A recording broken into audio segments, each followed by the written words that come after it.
Bonjour à tous, aujourd'hui dans Coup de pouce on vous présente une émission qui nous tient à cœur puisque c'est une collaboration entre 3 associations. Samarcande qui permet aux jeunes de faire de la radio, Solidarité qui offre à des jeunes une année citoyenne de bénévolat et de volontariat et Coup de pouce donc, qui permet à des jeunes de faire une émission de télé. Donc voilà, on a décidé de traiter du même sujet en radio et en vidéo et donc le but c'était de permettre aussi une rencontre avec tous ces jeunes. On voulait savoir ce que les jeunes voulaient comme monde idéal. Et donc est sorti le fait qu'ils ne voulaient plus que les classes sociales soient des cages sociales. Ils avaient l'impression que c'était le cas pour le moment. Donc voilà, on a réfléchi d'abord au constat. Est-ce que c'est vrai que les classes sociales sont des cages sociales? Puis après, qu'est-ce qu'on voudrait en faire? On voudrait plus de mixité, mais est-ce que c'est un peu une idée comme ça en l'air, hyper utopique qui ne se fera jamais et qu'en fait les classes, si elles existent, c'est parce qu'il y a certaines personnes qui ont des raisons à ce que les choses soient telles qu'elles sont pour le moment, ou alors est-ce qu'il y a moyen de trouver des idées, de proposer des idées. Donc c'était un peu l'idée de l'émission. C'est qu'une flamande qui va au scout. Et elle, c'est une grosse hippie, baba cool. Putain, regarde-moi ce hip-hop là avec son baggy, on dirait qu'il a chié dans son froc. Regarde-moi ce bourge, on dirait le fils caché de Sarkozy. Lui, j'ai l'impression que c'est un maghrébin, mais il veut faire européen avec sa petite chemise là. Voilà. Genre couscous frites ou quoi? Ouais. Bon après-midi à tous, vous écoutez Samarcande, l'émission 100% jeune en direct. Alors ce que je propose, c'est qu'on va s'écouter un extrait de témoignage de la part de Ouzi. Donc on va s'écouter là maintenant. C'est comme une différence entre quelqu'un qui habite à Rode-Saint-Genès et quelqu'un qui habite à Molenbeek, c'est pas pareil, vous voyez. On n'a pas la même vie, on n'a pas les mêmes voisins, on n'a pas le même fric. Et il y a tout ça qui va avec. L'argent ne fait pas le bonheur, mais il y contribue, vous voyez. Moi, je ne suis pas d'accord sur un point par rapport à l'extrait, c'est que l'argent, comment dire, l'argent n'est pas, comment dire, le souci. L'argent n'est pas le souci, c'est plutôt l'état d'esprit des gens, tu vois. Parce que par exemple, il y a des gens qui deviennent riches du jour au lendemain, par le loto, par quel que soit le moyen, qui ne changent pas, tu vois, des gens qui ont été pauvres, qui deviennent riches et qui ne changent pas, qui sont toujours dans leur même mentalité. Tu vois, donc moi je dirais que c'est plutôt un souci de mentalité que plutôt une question financière, quoi. Bilal qui disait Riboucourt est égal à Tanger. Est-ce que tu pourrais m'expliquer un peu ce qu'il voulait dire par là? Just.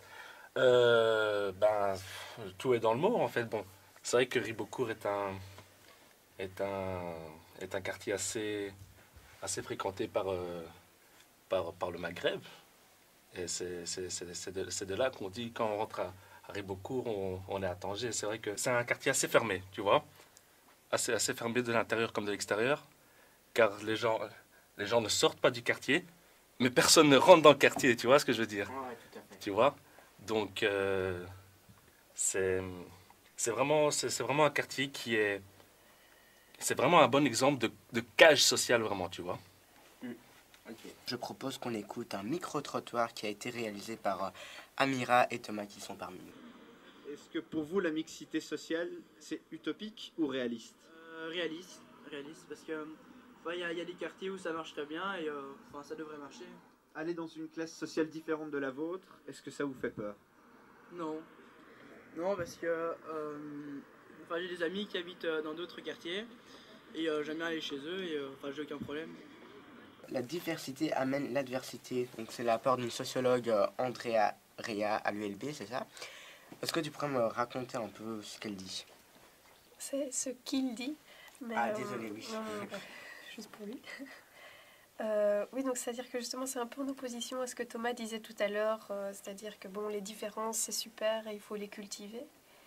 C'est un peu aussi de savoir qu'au plus on accentue les différences, au plus ça met justement l'accent sur le fait qu'on n'est pas la même chose et qu'on s'oppose. Et donc ça augmente, à mon avis, le fossé entre les classes sociales.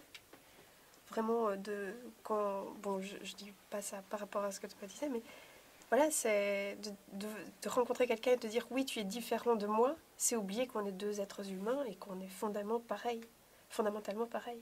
Et pour moi, c'est plutôt là-dessus qu'il faut mettre l'accent, quoi, qu'on est tous justement les mêmes et tous égaux, et pas du tout « oh, tu es différent ». Même si c'est, dans un point de vue positif, c'est mettre l'accent sur la différence alors qu'il y a d'autres choses à mettre en commun, quoi. Donc l'émission touche à sa fin, j'espère que ça vous a plu. En tout cas, je trouvais que c'était assez compliqué comme sujet, mais sinon ça a été. Je remercie Radio Campus, je remercie Coup de pouce qui était avec nous, Solidarité, les animateurs fantastiques, la régie qui ont fait un chouette boulot et la rédactrice en chef naturellement qui a fait un chouette boulot. Hein. Quant à moi, on se retrouve d'ici 2 semaines et la semaine prochaine pour le carnet de route ici sur Radio Campus. Je vous souhaite encore une chouette soirée. Ciao ciao. On s'écoute les Black Eyed Peas. Ouais. Soirée à 16h. Donc par rapport au direct, moi ce que j'ai envie de dire c'est que parce que j'adore la démarche reporter, journalistique, se poser des questions, chercher les affirmations, regarder les sources. Et ce que je fais d'habitude avec Coup de pouce me permet de faire ça, mais pas toujours. Là, on était vraiment en direct. Donc j'avais un besoin d'information, j'avais tout noté avec moi. Je me sentais vraiment comme ce que j'avais envie de faire. Et j'ai l'impression que c'est vraiment l'avantage du direct, parce que si on n'est pas préparé, on ne l'est vraiment pas. Alors qu'à Coup de pouce, comme c'est du diffusé plus tard, on peut couper, on peut faire des trucs. Là, si on se plante royalement, quoi. Donc nous, plus ou moins, ce qu'on a fait, c'est une présentation de nos quartiers. On a fait ça avec Davor et Eric. On présente nos différents quartiers, notre propre différence, et on invite surtout les gens à venir découvrir.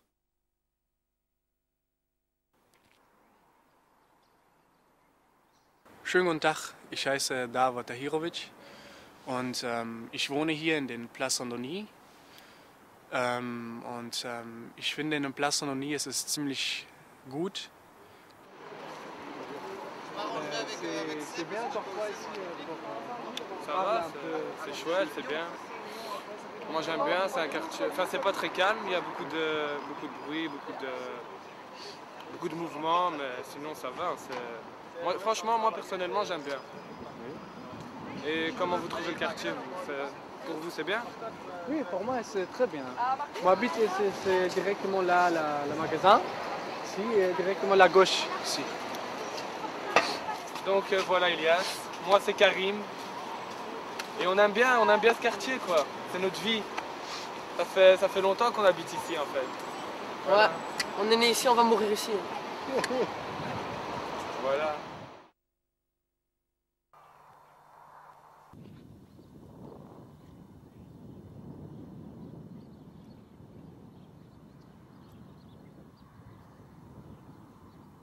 Donc voilà, je m'appelle Simon, j'habite Ernage. C'est un petit village situé entre Chastres et Gembloux. Il y a moyen de venir à ce village en train, en voiture, à pied, en vélo. Il y a des petites promenades à faire ici dans le coin, dans les petits chemins de remontement. Il y a également une chouette boulangerie. Alors on va prendre un petit sandwich saucisse, un petit pain saucisse, et alors qu'est-ce que tu veux?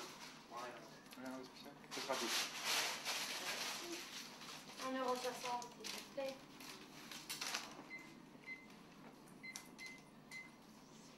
Il y a un petit terrain de pétanque, ça s'appelle Gare aux Boules, c'est situé juste à côté de la gare d'Ernage.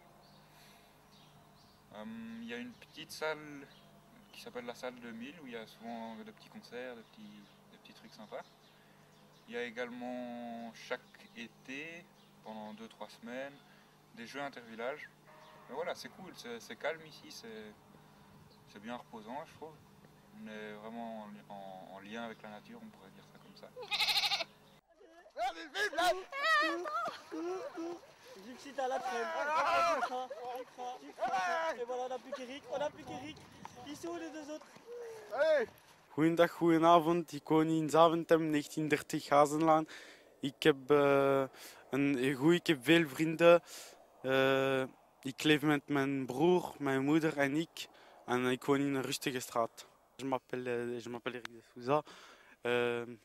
J'habite à Zaventem, 1930, Hazenlaan 8 boîte 3. J'habite avec mon frère, ma mère et moi. Et c'est un quartier très tranquille. Et j'ai beaucoup d'amis. Voilà, bonjour, c'est un pote à moi du quartier. On a été ensemble à l'école un certain temps et on se connaît bien depuis longtemps. On faisait du foot ensemble avant. On allait à vélo et tout, on faisait des trucs comme ça. Cartoche quoi.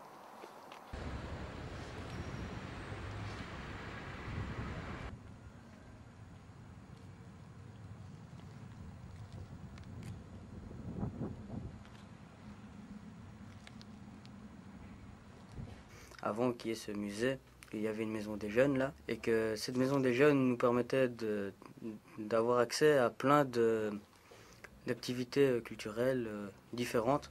Il y avait plein de gens qui venaient ici. Et on faisait du skate notamment. Je me suis cassé pas mal de choses là sur la rampe, mais il n'y a plus de rampe. Maintenant il y a un chemin. Et voilà. Là vous pouvez voir qu'à côté, bah, voilà, il y a un grand parc. Et de l'autre côté vous avez la ville. Donc ça fait un peu ville et nature. Bah, parce qu'il ne faut pas oublier que Louvain-la-Neuve, c'est une ville qui n'a que 30 ans, donc il y a encore énormément de nature, mais elle continue à grandir.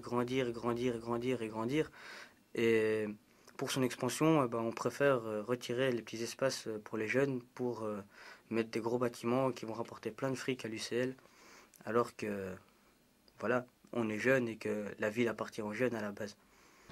La légende, c'est une vraie légende. Quelle légende? Bah, tout le monde il dit que Louvre, il y a des gens, et ben, ils partent et pour finir ils reviennent d'office. C'est vrai. Ouais. Moi je connais blindé. Hein. Il y a Rémi, il est parti, il va revenir, c'est sûr. Voilà. Et toi? Toi, t'as envie de partir pour l'instant? T'es bien à Bruxelles quoi? Ouais, je suis bien à Bruxelles. Louvain-la-Neuve, ça me saoule, j'ai trop vu, j'ai trop marché, je connais tout surtout ici. Et tandis que Bruxelles, je connais rien. Ouais, exactement. J'ai exactement ça, mais il y a 8 ans. Je suis parti d'ici. Ça craint. C'était mon quartier ici. Son quartier à lui. C'est mon quartier, quoi, la baraque.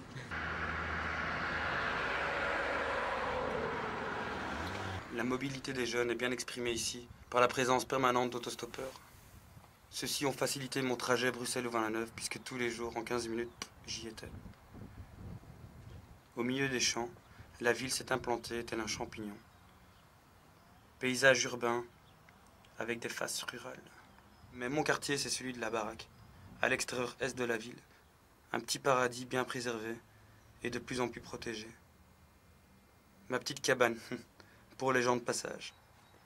Les bulles, c'est le quartier de la baraque. Une centaine d'habitants parsemés dans les bosquets continuent à vivre la vraie vie. Et là, l'arbre où j'allais piquer des cerises quand j'étais gosse. Le potager collectif. Et mon premier joint dans cette cabane. Le paradis comme terrain de jeu.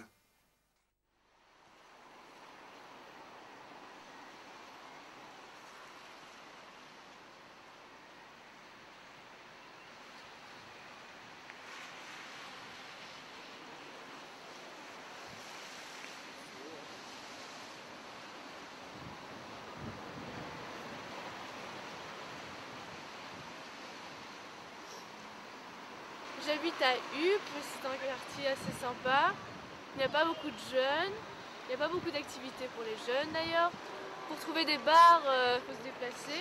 Point de vue moyen de transport, on a des trams, on a des trains, on a des bus. On est un peu loin de tout, mais il y a moyen d'accéder à tout. Ce qui est bien, c'est que tous les magasins sont à portée de main. La boutique est installée dans le quartier du Vivier-d'Oie. Vivier-d'Oie est c'est un non-dit, donc à l'époque c'est vrai qu'a priori on imagine qu'il y avait un élevage d'oies ici dans le coin. Il y a un endroit à Saint-Gilles qui pour moi reflète à merveille la mixité du quartier. Les gens viennent y chercher le calme des après-midi, un bol de soupe, de la lecture. On y rencontre des jeunes, des moins jeunes, des philosophes à la recherche d'inspiration. On y vient aussi pour la belle ivresse de ses bières, mais le soir, only. Au détour du parvis, on peut y rencontrer des gens en perpétuelle lutte. Et pour lui, on parlera de lutte intellectuelle. Caché entre ses livres, il y recherche un peu de calme et de discrétion.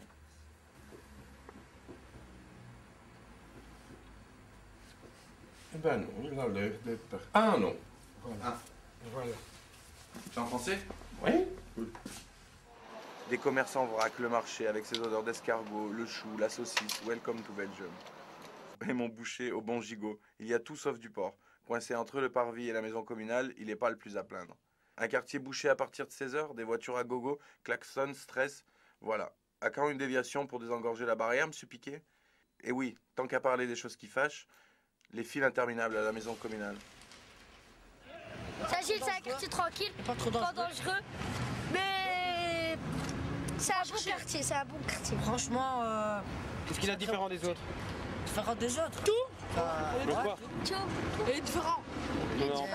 Il est moins dangereux. On se connaît tous, on organise des fêtes et tout ça. Allez, merci, on va présenter le 10 soir ensemble. Merci, au revoir. Hein. Et bonne Allez, journée. ciao.